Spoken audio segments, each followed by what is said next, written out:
You see all these budgeting methods like the 50, 30, and 20 method advertised as a good idea. In this video, I'll share a few reasons why those are incomplete and why saving money simply to save is a bad idea. What is up, bubs? Thank you for checking out the video and welcome to the basic concept. Let's first break down really quickly a few of these budgeting methods that are out there. These are from a few Google searches and probably don't include all the different ways to budget. If you want a more detailed breakdown for budgeting, I have a video on my channel that gives you a little bit more detail if you want to check it out. Starting with the 50, 30, 20 method, you're spending 50% on your needs, spending 30% on your wants, and then saving the remaining 20%. Next one is the rule of 10, or the 10% rule. This one is simple and states that you should save 10% of your income for retirement. Now, most of these budgets to save money are flawed in the same sense that I'll explain. To get to that point, let me quickly also touch up on inflation. Inflation is real and affects everyone at the same rate of approximately 2 to 3% per year, meaning that the buying power of your money is being reduced by at least 2% every year. Most of these budget to save schemes are way too easy to pick apart. Let's start with the easiest one, the save 10% for retirement one. Okay, the average salary in the US is $86,000 a year. However, there is a problem with using averages because the US also has the highest percentage of millionaires. Having them here skews the number a little bit higher. So instead, we will use the median salary, which is $47,000. But for even easier math, let's just call it $50,000 average per year.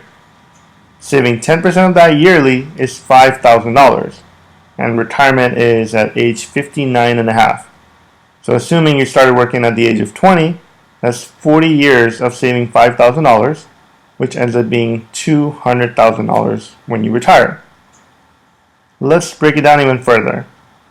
At $50,000 a year, your expenses are more than likely about $25,000 a year.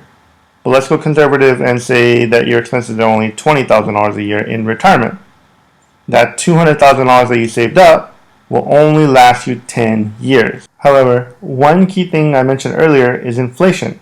Your $200,000 buying power has been reduced over the past 40 years, meaning what you would have been able to afford at the start of your journey with the $200,000 will now cost between $581,000 and $691,000. Another way to look at it would be if you did it backwards. Since you don't know if inflation will continue to be 2 to 3%, we can hope for the best and say it will be 2%, and that reduces our buying power from $200,000 all the way down to $90,000 of current money. So now your life saving is lasting you 4.5 years of retirement. Depressing. Let's look at the 50, 30, 20 method where you are saving 20% for retirement. Same math brings us to $400,000. Buying power reduced down to $182,000, which buys you approximately 9 years of freedom in your retirement. Still depressing. Most of these budget to save methods are flawed in the exact same way, so I shouldn't have to break down any more. You should be able to see the trend in any of them. Next logical question is, if they don't benefit you, the saver, why are they so popular and recommended? Well, they benefit the banks. The more money you have sitting idle in your bank account, the more the banks can lend that to others and create profit for themselves. Banks are fighting against the same inflation as we are, but they are making profits on your money while you're losing money at the same time. Change of mentality and awareness of how money works, and you would start saving to invest instead of saving to save. I'm going to be fair in this one also and go with below average numbers. If you save to invest and then put that $5,000 into a super safe index fund or a super safe dividend stock that brings in 4% return to your money. So the first scenario turns that $200,000 into almost $500,000, which even after inflation is $225,000. Similarly, in the 50, 30, 20 method, you get $988,000, which after inflation is $447,000. My point is that saving money just to save is a bad recipe and a scheme for big banks to keep the middle class keep driving this economy by working until we die. And finally, for some motivation, Let's do the same calculation for the average return of 7%, which is what the market has been doing.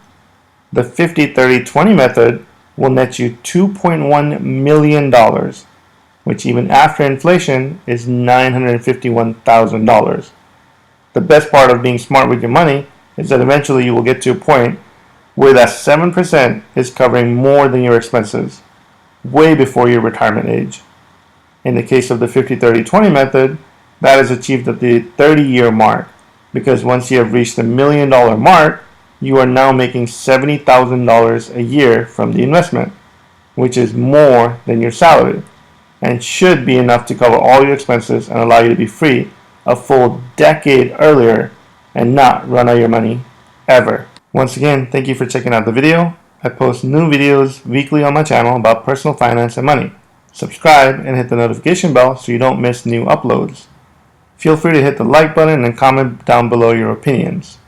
If you want some freebies, check out the links in the description below. Thank you for watching. We'll see you next time.